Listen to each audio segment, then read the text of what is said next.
Kerry George with CIBN TV, and today I'm sitting here in our studio with one of my good friends and longtime mentors. This is Donna Dahl, and she is an empowerment coach, and I cannot wait for you to meet her and find out more about her. Donna, why don't you tell everybody, how long have you been in empowerment coaching? I've been doing coaching officially since 2005, so it's been an evolutionary journey, moving me from writing a book to launching a business and sticking with it over an extended period of time. It's been transforming for me as well as the clients that I serve. Awesome. So you've been at this since 2005, and I bring that up because I was thinking, just as you were talking, that there's been so many new coaches that have been hitting the market, taking a course and hitting the market, but you're the real deal. You've been around for a long time, and you actually know how this works. So I bet you have some great experiences and stories of successes with people from the past, right? Oh, I love your question, Kerry. One of the things that I did was choose to write a book that would illustrate my particular take on coaching. An opportunity for me to bring story and examples into my practice. And so I wrote Lessons I Learned from the Tortoise. The idea about having a coach is that it isn't a slam dunk. It isn't necessarily a one-off kind of situation, but there is something that makes me unique in the industry. And that piece is that I take clients from stuck to start in 90 minutes. So if I was stuck trying to figure out the next step in business or the next part in my book, or would it work with anything, or is it just certain things? There's a special kind of attention that I can provide that allows people to be able to reflect and to call on their own wisdom and their own experience in order to create not only impact but also transformation. Wow. So what does an empowerment coach do? Like, what is this empowerment piece? What is that? It's all about confidence, Kerry. It's all about, am I ready? Will I be able to let the world know I'm ready? Am I okay with that? Is my imposter syndrome standing up and trying to take hold?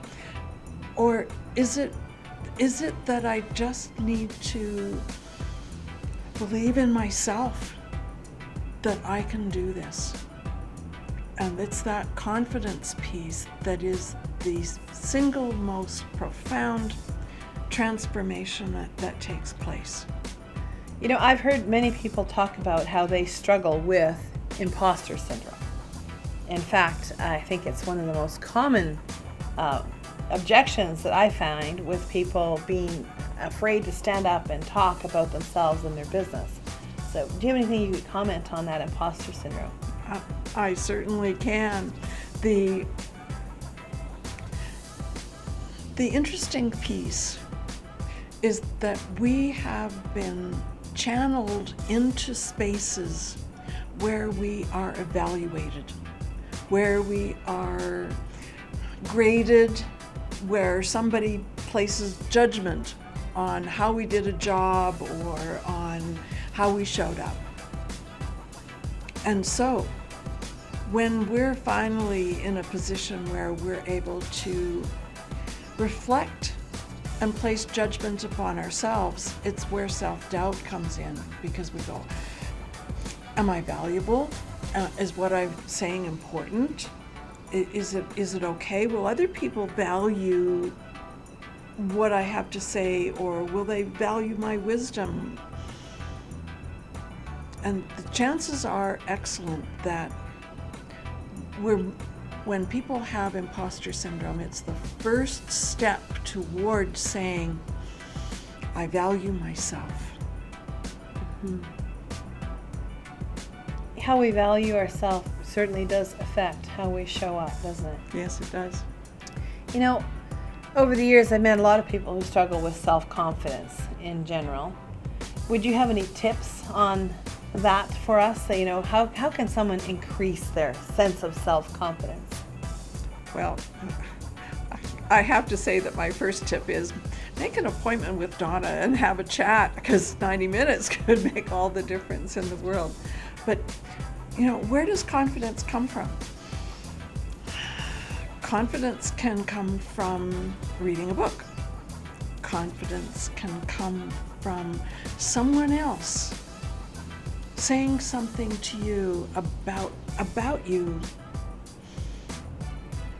that's positive, that's reassuring, that's kind, that's empathetic, and you start believing it. Oh my gosh. If you could make a list of all the times when people have given you a compliment and recorded those words, would you believe them all? Could you believe them all? That's amazing. Well, I know that we all have these tapes playing in our heads, and sometimes those are the words that we are believing, and it's better if we would believe those good things that people would say, isn't it? Yes. Well, what would somebody expect when they come to work with you? What kind of transformations and changes would they see in their life and their business as they do that?